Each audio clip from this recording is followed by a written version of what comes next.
As y'all know, um, meanwhile, back at the front, well, whatever. On Tuesday, we got robocalled, and like I said, right after I did the morning cast, I went up there. Yeah, got towards the door. Somebody told me, "Yeah, and you're not working today." Sure enough, that's when I realized I had a robocall on the phone and I missed. But the one on Wednesday I didn't miss. Sorry, the one that came later on Tuesday, I didn't miss. And we weren't working Wednesday either. And it was due to a part shortage or something like that. But here we are, we're back. And it's looking like pretty solid. Yeah, we're going to be working Saturday also to make up for this. So there'll be a Saturday morning parking lot session unless something changes. I'll let you know.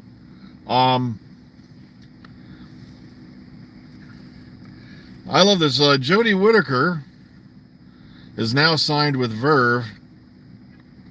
And I'm sitting here thinking, wow, wasn't this, the actress that's been lambasted as horrible, had all these things, raked onto her. Yet now Verve has stepped forward to represent her. Doesn't fit the pattern you've been told, does it? For some folks out there. And it's just ridiculous. She did nothing wrong. Matter of fact, like I said, too bad. All you guys are jumping up there screaming, "Not my doctor." I got some bad news for you.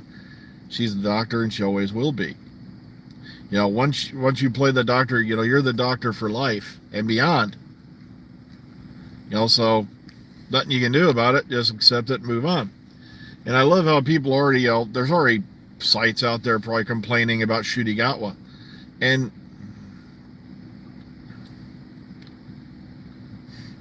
yeah, so like I said, I'm sorry I forgot to let you know. Yeah, I was off yesterday as well.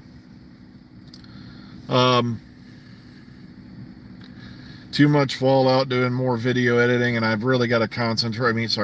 Audio editing, and I got to get concentrated back on that because I know I'm way behind on Murder on the Chautauqua.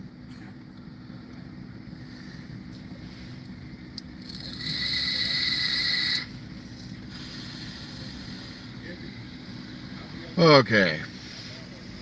As to what else is going on out there. For some crazy reason,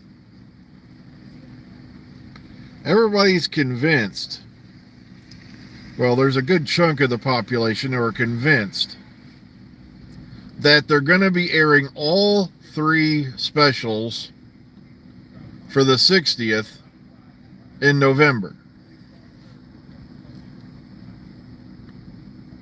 Where did this come from? They filmed like 3-hour-long specials, let's say, because I'm not sure what the exact duration of each is going to be. And they filmed them this year. All right? In the summertime. Yet you're telling me they're not going to air till November of next year.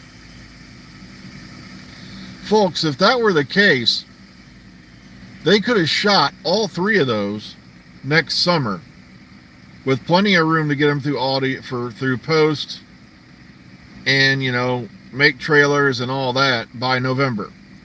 They could have shot it in the spring, this coming year. So that makes no sense at all. Also, if you're going to have these 3 specials, that would mean, okay, we're going to deliberately not show you anything Who related after the centenary all the way up to November of next year. That's a full year. Now, the BBC have done some foolhardy, crazy things with scheduling before, but I honestly don't see the sense in filming 3 specials and then airing them all the same month. They've never done that before, and I don't think they're going to start doing that now. I honestly believe that they're going to space those out over the year, with the 3rd one being on, of course, right around the time of the original, airing anniversary. So the third one will probably be in November, but I don't see all three airing in November. That just makes no sense. I don't know where that came from. Also, word is we're going to likely be getting a Christmas special, probably starting next year. That's what I mean. I don't see them doing it. It makes no sense. I don't know where this story is coming from. If I remember right, I was peeking in on that the little thing RTD did with my brain's it's morning. The hard drive's running slow. It was creative something. It was a podcast, like a live thing, and I guess he mentioned something about they're going to be doing 50-minute episodes for his run, and I don't think they've named how many episodes yet are going to air per season. But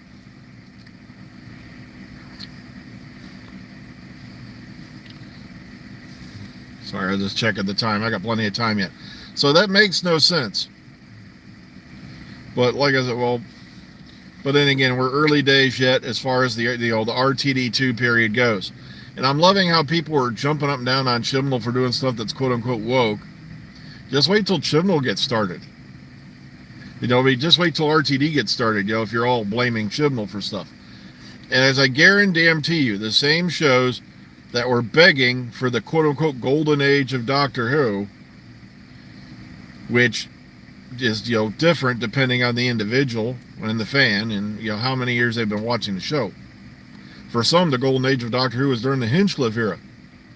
But, but they've been jumping up and down screaming about how they want Doctor Who to go back to its roots. Well, let me see. First Doctor, 3 companions, 13th Doctor, 3 companions. And also, there are people out there, get ready for this. Oh, this is the one that's making me die laughing. When RTD takes over, they're going to call it Season 1 because he's completely rebooting the series.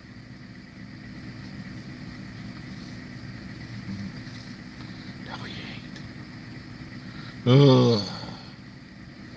Yeah, just confuse the hell out of your customers. Like us guys here in America who are getting our, box sets for the classic series with Tom Baker Season 1.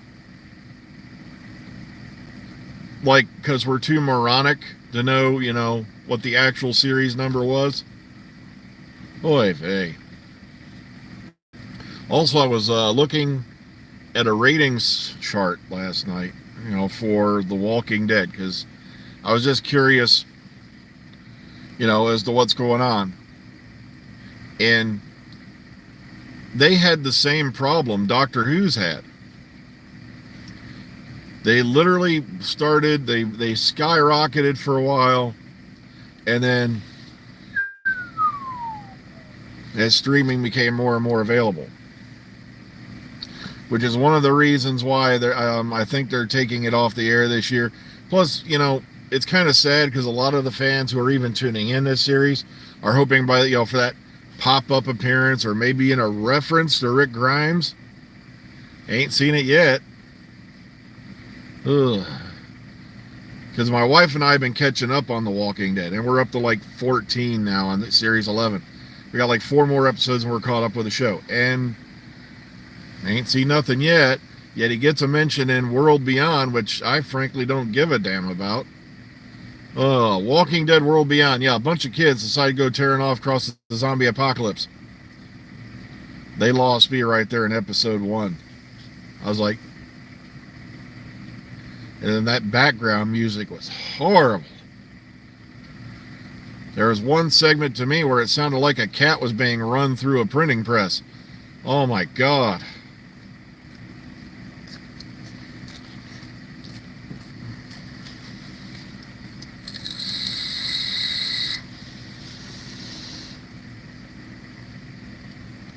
Well, we're being edgy because we're bringing in, Modern artists. Oh, God.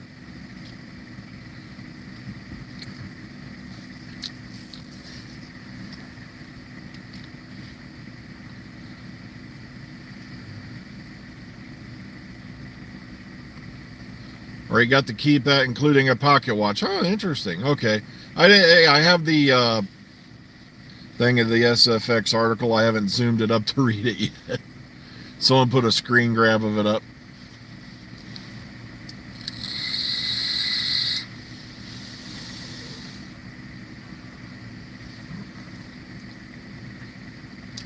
All right, so yeah, a lot of weirdness going on out there in TV land. It's just, usual stuff. Also, we got caught up on Black Mirror. We reached the Whittaker episode, and I'm like, and this is that horrible actress that destroys everything she touches, and it was a pretty freaky episode, the one she was in. But it's scary, how far technology is going to go wrong.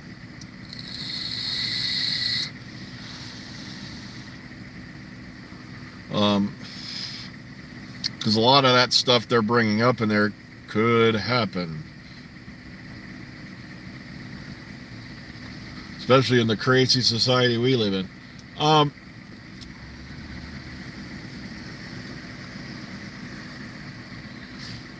See, what else was going on for the last couple of days? But other than that, yeah, everybody's still wondering, when this thing's going to air, the centenary. And it's just ridiculous because we're into October now. We should already have this information, as to when this show is going to pop up and come on. And just crazy.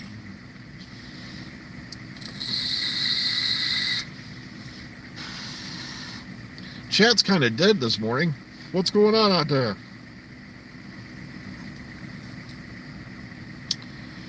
Oh, well, folks, it's coming up on about that time, about another minute or so, and I'm going to have to run in. So, I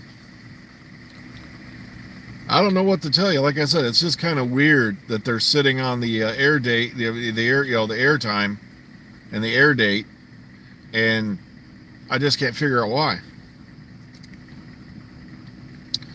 Well, Torchwood was working fine.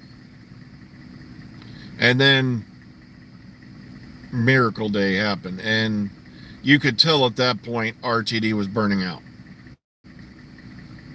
because the storyline was just bad. Come on, there's this big weirdo thing in the middle of the planet. If we fire some of Jack's blood into it, everybody becomes immortal, but he becomes mortal again, and it just made no sense at all. It was just all over the place. Of course, Sarah Jane Adventures worked until, sadly, Liz Sladen passed away. So right there, you got two spin-offs that worked. Now, if you include K9 and Company, well, that's a whole other ballpark. But Class didn't work because they started out okay. I think they were good up till, it was like the third episode. And after that, it just went... I'm not kidding. I was interested in it up till about, and it was all over the place. You had characters doing all kinds of things, and then all of a sudden they're doing things contradictory to what they were doing a minute ago. And that whole thing with the Weeping Angels was ridiculous. The Weeping Angels are conspiring with this other race to take over a private school in London. For what? It makes no sense whatsoever. We've already seen the Weeping Angels take over, an entire city for how many years on their own. They wouldn't need anybody else to do anything they wanted. So that whole cliffhanger made no sense.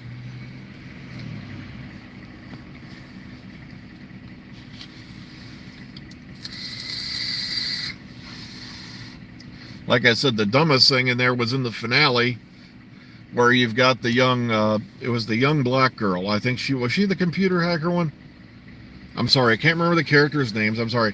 But she learns the fight from Quill in under 5 minutes. And then Hopley happily hops in on that last big melee scene, and she's holding her own with 5 minutes of instruction. Less than 5 minutes. And that right there was a missed opportunity, because and then they had to write around the one actress's pregnancy, and it's like, oh, goodness gracious. Well, I got to get going. I am literally over time here. So take care, everybody. Be kind, be calm, be safe today. And we'll definitely be seeing you tomorrow morning as far as I know. So catch you all in the future.